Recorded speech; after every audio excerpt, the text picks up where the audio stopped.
Mga kitchenette, after work, diretso tayo sa ating kusina para mag-prepare ng dinner. Samahan niyo ako for our gabing punong-puno ng green gulay. Tara na!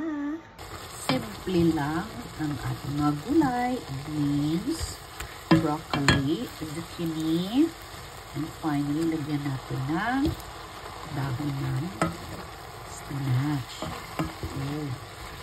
Para magiging pop-eye tayo nito birding, gulay, halo-halo, birding, gulay. Ano lang inilagay natin dito? Mincemeat, giniling na karne. So pag ganyan na, off na ang stove para hindi malata ang spinach. Off natin. So that's it for our gabi ng punong-puno ng green gulay from Lal's Kitchen. Happy cooking and eating, everybody. Ingat po kayo lagi. God bless us all. Love, love, love.